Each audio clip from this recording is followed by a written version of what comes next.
écoutez Radio Plus. La parole au langage. Une chronique proposée par Anne Janssen.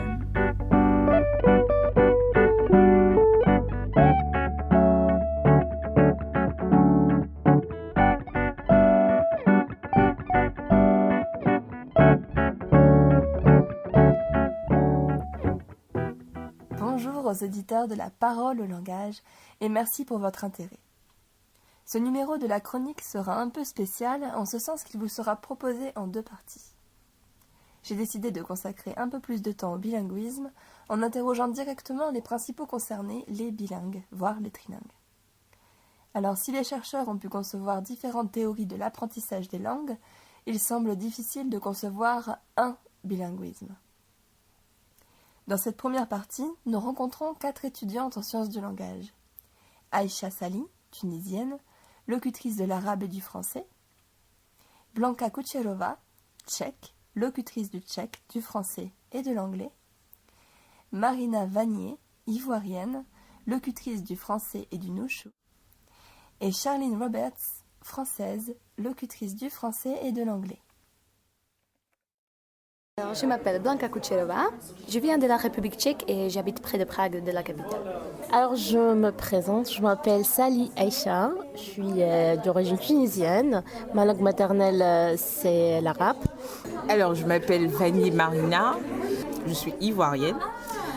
Et là-bas, on est certes francophone, mais on a plusieurs langues et tout. Et chez nous, on a un verlan qu'on appelle le nouchi, qu'on parle, qui est un peu un mélange, un folklore entre guillemets, de plusieurs langues. Et c'est ce qu'on parle couramment là-bas, en plus du français. Alors, je parle tchèque parce que je suis née en République tchèque. Après, je parle anglais et français. Je parle aussi le français, je l'ai appris à l'école à Tunis. J'ai fait mes études aussi en langue française, des études de maîtrise de langue et littérature française. Alors, bien sûr que le tchèque, c'est ma langue maternelle. Alors, j'aime bien la langue tchèque.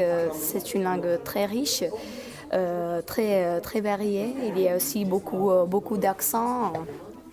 Etc. Et le lexique est très riche. Mais en ce qui concerne l'anglais et le français, peut-être je préfère le français parce que c'est une langue plus jolie pour moi, plus chic, plus élégante. Je ne sais pas l'expliquer. C'est juste mon impression, c'est pas quelque chose d'objectif. Mais peut-être entre le français et l'anglais, je préfère le français.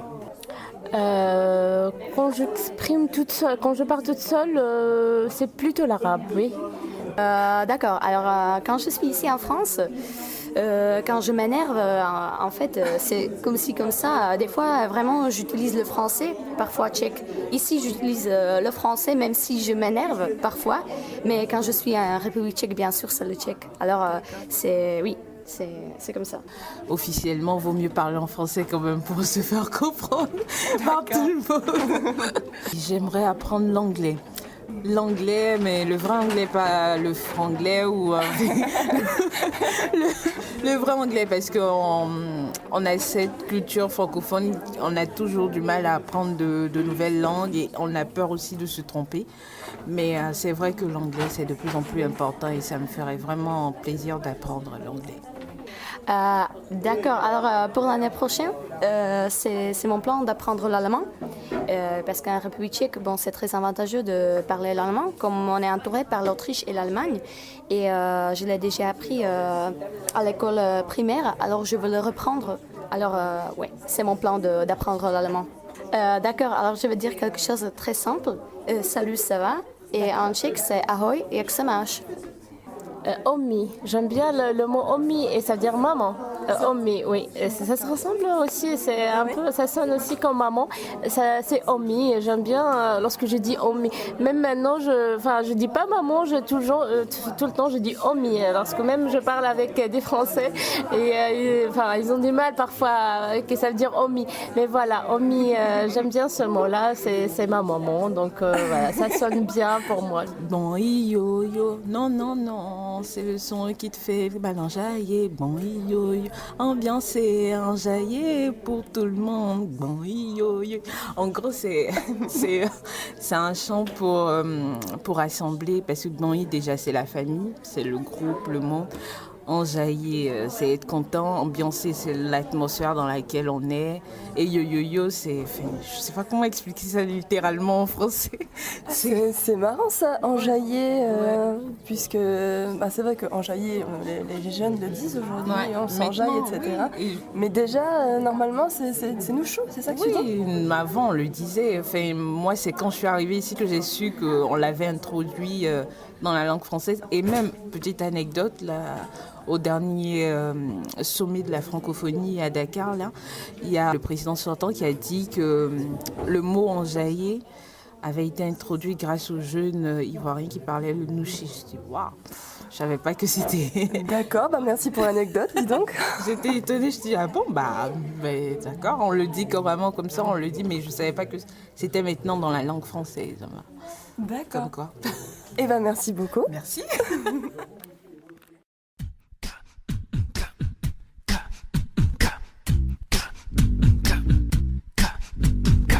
Tu l'écoutes, je vois qu'il est bien. Chacun au début possède le sien. Le français parlé par les Toulousains suit un certain destin.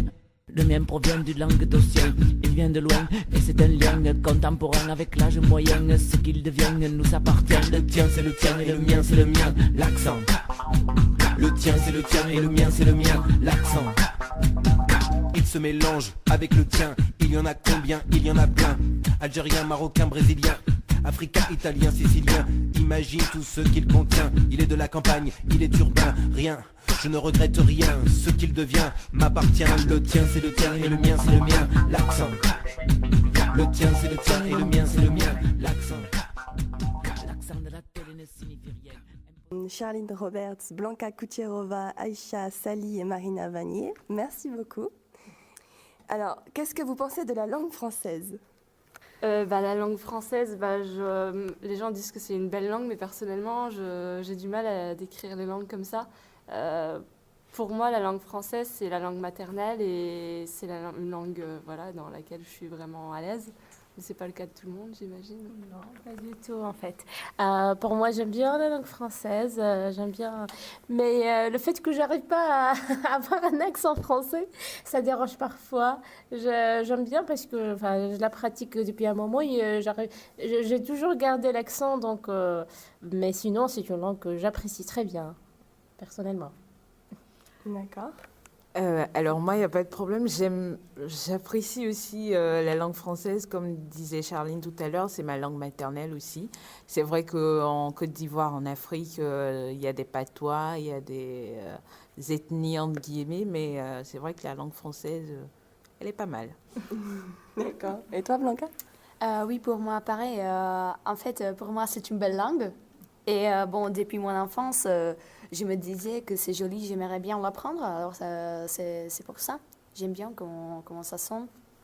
Alors, est-ce que vous pensez que c'est un atout de parler justement le français ? Un atout, ça dépend. Je pense que ça dépend du milieu ou du contexte, parce que moi, je sais que j'ai rencontré des anglophones qui me disaient que la langue française était complexe. Et c'était un atout pour nous d'arriver à comprendre. Et donc, c'est plus facile, normalement, pour un francophone d'apprendre l'anglais que pour un anglais d'apprendre le français.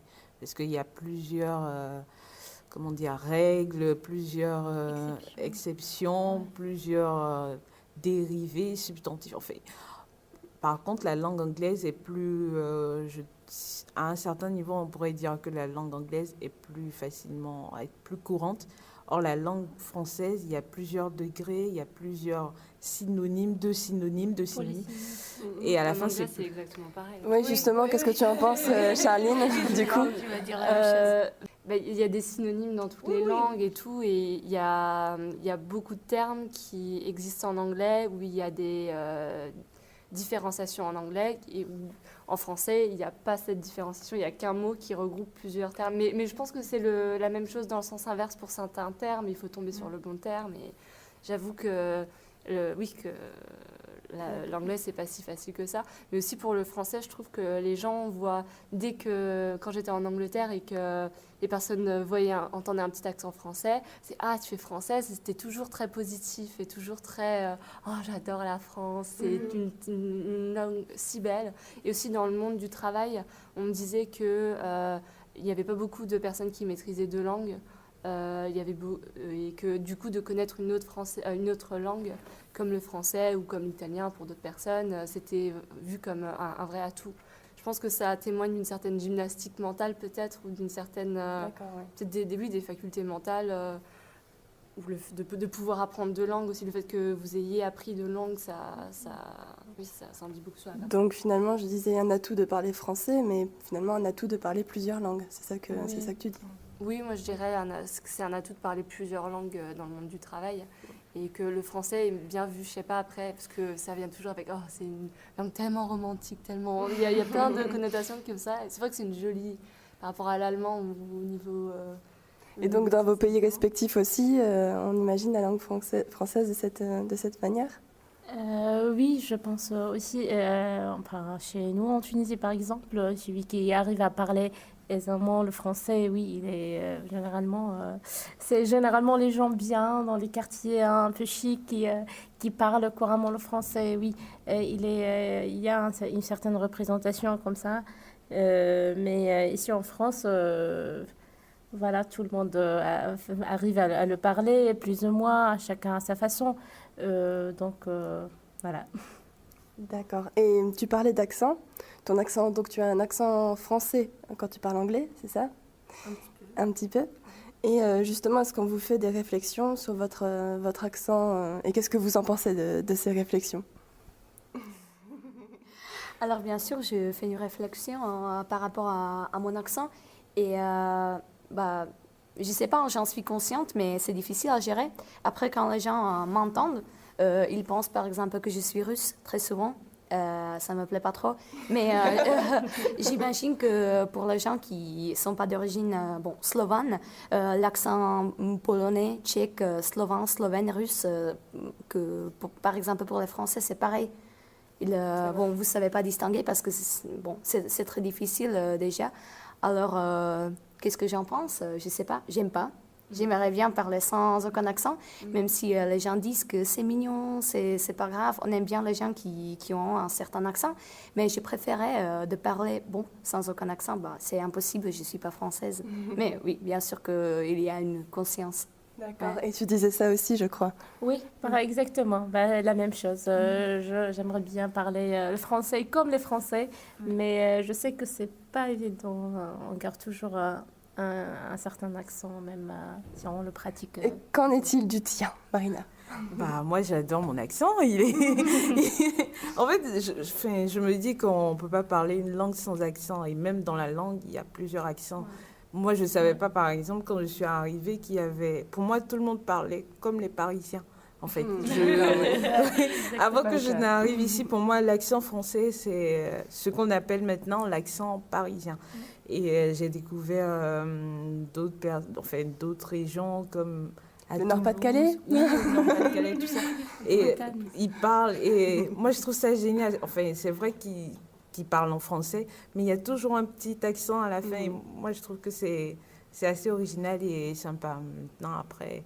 Ça dépend de chaque personne, mais franchement, parler avec un accent, mais articulé, dire bien les mots et tout, voilà. Mais l'accent, tout le monde a un accent, je pense. D'accord. Et est-ce que vous vous sentez bilingue ? Parce que je pense que c'est un état aussi d'esprit, j'ai l'impression. Est-ce que vous vous sentez bilingue ? Est-ce que vous croyez, oui, que vous êtes bilingue ? Comme j'ai les 2 langues qui étaient parlées dans mon foyer, depuis que je suis toute petite, oui, je me sens bilingue, mais je suis peut-être plus française parce que les 10 premières années de ma vie ont été passées en France. Même si mon père me parlait anglais, c'était quand même l'école, la famille, les amis étaient tous français. Et donc, je pense qu'on ne peut pas être bilingue vraiment à 100%. Je pense qu'il y a toujours... Après, peut-être l'anglais, c'est plutôt dans le monde du travail. J'étais plus habituée à parler en anglais. Mais ouais, c'est pas à 100%, non, pas bilingue. Je dirais plus franco-anglaise que anglo. D'accord. Et vous êtes toutes d'accord avec ça? Alors, pour moi, c'est peut-être, c'est un peu ambigu en fait, parce que moi, je parle chez moi en ma langue maternelle, je parle avec mes amis aussi en ma langue maternelle et tout, mais par exemple, j'ai fait mes études en français, je lis en français, je regarde des télés en français, donc je ne sais pas, mais quand je pense, par exemple, quand je réfléchis, c'est en arabe, donc c'est un peu compliqué, je ne sais pas si je suis, je fais des tas de choses en français. Je travaille aussi maintenant et je parle que français. Et je fais mes études aussi, enfin, que de français. Donc, mais je ne sais pas si... voilà, j'ai un emploi aussi assez en arabe aussi, donc bilingue. Oui, puisque je parle français, voilà, donc... D'accord. c'est pas à 100% exactement, oui, parce que je suis beaucoup plus... je parle beaucoup plus chez moi en arabe et tout, mais voilà, c'est pas, c'est pas facile de trancher. D'accord. Si vous aviez un conseil maintenant pour finir, pour apprendre une langue. Il y a plusieurs façons comment apprendre, mais ma conseil, c'est de se lancer vraiment là-dedans, de voyager dans un pays, même si on apprend, je ne sais pas, nous-mêmes ou dans une école de langue où on prend les cours du français, de l'anglais, etc. C'est pas le même. On ne peut pas le comparer vraiment avec le fait de voyager dans un pays, de vivre, d'être entouré par les gens qui parlent, par les affiches qui sont en français, par la télé, par les journaux, etc. Alors je pense que c'est la meilleure façon comment apprendre parce qu'on ne peut pas éviter d'apprendre. Après, c'est un peu automatique. Alors, D'accord. Donc tu favorises justement un environnement justement propice à utiliser la langue. Vous avez quelque chose à rajouter? Vous êtes d'accord? Je pense qu'elle a tout dit. Si on ne se déplace pas dans un pays, on peut pas vraiment pratiquer. Et même si on apprend à l'extérieur, mais dès que tu sors de la salle de formation ou de ton ordinateur sur lequel tu apprends, mais tu parles en français alors que tu es censé apprendre une autre langue. Et c'est un peu compliqué. Or, je pense que quand je vais aller habiter chez Charline, on va parler l'anglais là-bas, mais à défaut, on n'a que le français à côté. Et c'est mieux, comme le dit Blanca, de voyager, d'aller dans ces pays-là pour apprendre la langue. D'accord.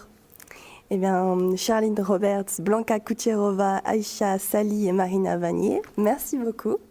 Et puis, bonne continuation. merci.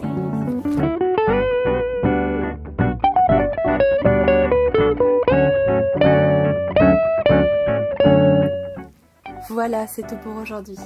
Je vous retrouve dans 2 semaines pour la suite de ce numéro concernant le bilinguisme dans le quotidien des locuteurs. Je remercie votre attention et vous rappelle que je suis ouverte à toutes vos propositions sur la page Facebook de la chronique La Parole au langage.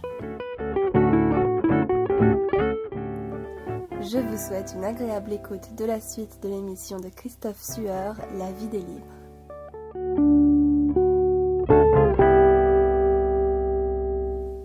À bientôt.